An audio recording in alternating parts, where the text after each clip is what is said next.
আমার কাছে মনে হয় সাজিয়ে গুছিয়ে রাখার চেয়ে পরিষ্কার রাখাটা অনেক বেশি জরুরি। আর আমার এই ছোট ছোট ভিডিওগুলোতে আপনাদের অনেক বেশি কমেন্টস পাই, আপু আপনি অনেক বেশি পরিষ্কার, সব কিছু খুব সুন্দর করে ক্লিন করে রাখেন। আর প্রতিনিয়ত আপনাদের এই কমেন্টসগুলোই কিন্তু আমার নতুন ভিডিও বানাতে অনেক বেশি উৎসাহ দিয়ে থাকে। আসসালামু আলাইকুম everyone, welcome to lifestyle of Moushumi. কাছে এবং দূরে যে যেখান থেকে আমার আজকের ভিডিওটা দেখছেন, আশা করি সবাই ভালো আছেন। আমরা আল্লাহর রহমতে ভালো আছি। বরাবরের মতো নতুন আরও একটি ভিডিও নিয়ে আপনাদের মাঝে হাজির হয়েছি।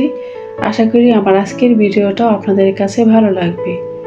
ভিডিও শুরুতে আপনাদের কাছে একটা কথা জানতে চাই, আমার প্রিয় আপু ভাইয়ারা যখনই আমার ভিডিও দেখেন খুবই আগ্রহ নিয়ে দেখেন, খুব ভালোবাসা দিয়ে দেখেন, সেটা কিন্তু আমি বুঝতে পারি। আজকে আপনাদের কাছে একটা কথা জানতে চাই, এটা হলো অনেক ভিডিওতেই হয়তো আমি কিছু ভিডিও রিলেটেড কথা বলি, কিছু কিছু ভিডিওতে হয়তো আমার অল্প স্বল্প জ্ঞান থেকে কিছু কথা বলি। আচ্ছা, আপনারা আমাকে বলবেন তো আমার ভিডিওতে কোন ধরনের কথা শুনতে আপনাদের কাছে বেশি ভালো লাগে। যদি আপনাদের কাছে ভিডিও রিলেটেড কথাগুলো শুনতে ভালো লাগে তাহলে এরপর থেকে চেষ্টা করব ভিডিও রিলেটেড কথা বলার জন্য। আর যদি আমার এরকম অল্প স্বল্প জ্ঞানের ছোট ছোট কথাগুলো আপনাদের কাছে ভালো লাগে তাহলে চেষ্টা করব কিছু মোটিভেশনাল কথা দিয়ে ভিডিওটা কন্টিনিউ করার জন্য।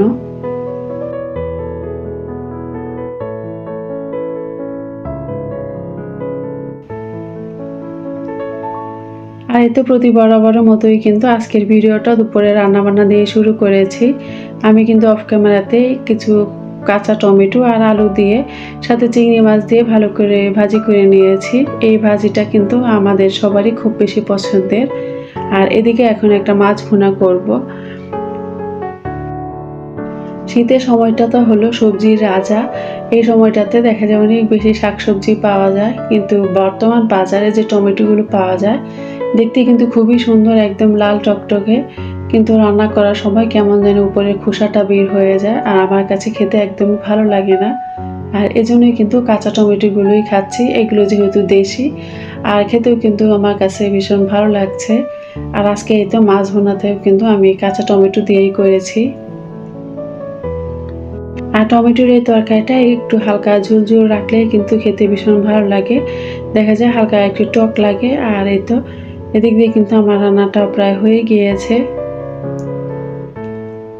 দেখা যায় একটা সংসারে রান্না বান্নার পেছনেই কিন্তু মোটামুটি অনেকগুলো কাজকর্ম থাকে, ধোয়া দাড়ি কাটাকাটি সবকিছু মিলিয়ে রান্নাঘরটা অনেক বেশি এলোমেলো হয়ে যায়। তাই যদি আমরা রান্না করার সাথে সাথে রান্নাঘরটাকে ক্লিন করে রাখি তাহলে কিন্তু রান্নাঘরটাকেও দেখতে অনেক বেশি পরিপাটি মনে হয়। তাছাড়া পরবর্তীতে কোনো কাজ করতে এসেও কিন্তু তখন আর একদমই মেজাজ খারাপ হয়ে যায় না। আমি সবসময় চেষ্টা করি রান্নাবান্না করা শেষ করে বাটিতে তরকারিগুলোকে রেখে দেওয়ার জন্য। তারপরে সাথে সাথে কিন্তু যে কড়াইগুলোতে রান্না করেছি সেগুলো সাথে সাথে ক্লিন করে একটু পানি জড়িয়ে তারপরে সেলফে রেখে দেই। আর রান্না শেষ করি যদি সাথে সাথে কড়াইগুলোকে ধোয়া হয় তাহলে কিন্তু কড়াইগুলোতেও কোনো প্রকার হলদে দাগ হয় না, আর কড়াইগুলো কিন্তু একদমই পরিষ্কার থাকে আর নতুনের মতোই কিন্তু থাকে। এই যে আমার প্রতিনিয়ত যে কড়াইগুলো দেখেন আপনারা, এগুলো কিন্তু অনেক বছর যাবত আমি ইউজ করছি, তারপরেও মাশাআল্লাহ এখন পর্যন্ত ভালোই আছে। আর এই তো দোয়াদুয়ি করতে করতে আপনাদের কাছে সেই পুরনো রিকোয়েস্টটা করে নিই, যারা এখন পর্যন্ত আমার ভিডিওর সাথেই আছেন তারা প্লিজ একটা লাইক দিয়ে ভিডিওটি কন্টিনিউ করবেন। যারা আমার চ্যানেল আজকেই নতুন চাইলে আমার চ্যানেলকে সাবস্ক্রাইব করে আমার চ্যানেলের পাশেই থেকে যেতে পারেন। আর যারা এই কাজটি অলরেডি করে ফেলেছেন আপনাদের অসংখ্য ধন্যবাদ ও ভালোবাসা। আর এখন এই তো চুলার চারপাশটাও কিন্তু আমি ভালো করে ক্লিন করে নিয়েছি। দেখা যায় রান্নার শুরুতেও কিন্তু আমি চুলাটাকে প্রথমে ক্লিন করি, তারপর রান্না বান্না করি, কারণ হয়তো রান্না করার সময় অনেক সবজি চুলাতে পড়ে যায়। আর যদি চুলাটা ক্লিন থাকে তাহলে কিন্তু সেই সবজিটা আবার রান্না করা যায়। আমার কাছে মনে হয় কিচেনে যদি বেসিন এরিয়াটা একদম চকচকে তকতকে থাকে তাহলে কিন্তু কাজ করতে ভীষণ ভালো লাগে। আর এই জন্যই আমি বেসিনটাকে সবসময় ক্লিন করে একটা নরম টাওয়াল দিয়ে খুব সুন্দর করে মুছে রাখি, যাতে করে কোনো প্রকার এক্সট্রা পানি না লেগে থাকে। আর এই তো রান্নাবান্নার সাথে সাথে কিন্তু আমি কিচেনটাকেও খুব সুন্দর করে ক্লিন করে নিয়েছি। যদিও আমার এই কিচেনটা মোটামুটি অনেকটাই ছোট, তারপরেও কিন্তু যতটুকু পারছি নিজের মতো করে গুছিয়ে রাখার চেষ্টা করি। আর আজকের ভিডিওতে আপনাদের সাথে আমি পুডিং রেসিপিটা শেয়ার করব। যদিও রেসিপি শেয়ার করতে আমার অনেক বেশি ভয় লাগে, কারণ রেসিপি শেয়ার করলে দেখা যায় সব কিছু খুব সুন্দর করে ডিটেলসে বলতে হয়। পুডিং বানানোর জন্য এখানে রুম টেম্পারেচারে 3টা ডিম নিয়েছি, হাফ কেজি লিকুইড দুধ নিয়েছি, আর এখানে 1.5 কাপ পরিমাণ নিয়েছি চিনি, সাথে নিয়েছি ভ্যানিলা এসেন্স। আর এখন এই তো প্রথমে পুডিংয়ের ক্যারামেলটা বানিয়ে নেব।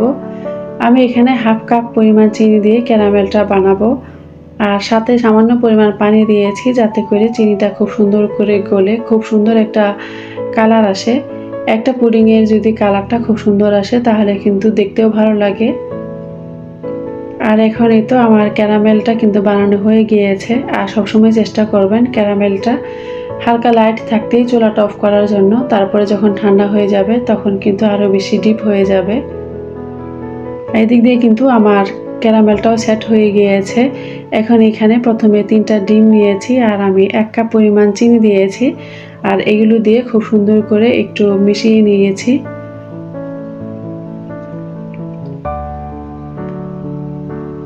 আর এই তো চিনিটা দিয়েও কিন্তু আমি বেশ কিছুক্ষণ বিট করে নিয়েছি যাতে চিনির কোনো অংশই দানা দানা না থাকে।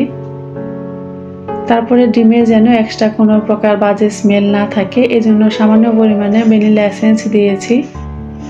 এখানে চাইলে আপনারা লেবুর রস কিংবা কমলার রসটাও কিন্তু ব্যবহার করতে পারেন।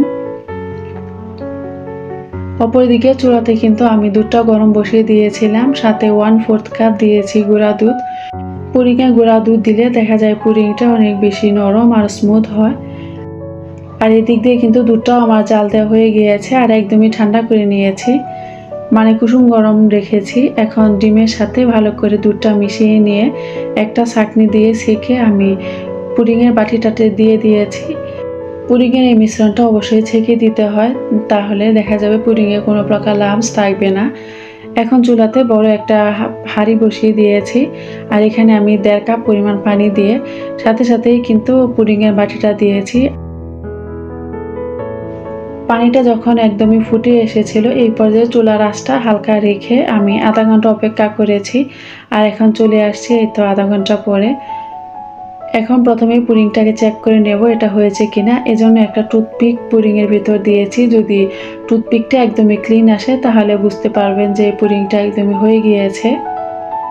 আর এটা তারপরে রুম টেম্পারেচারে এনে ফ্রিজে রেখে দিয়েছিলাম 4 থেকে 5 ঘন্টা।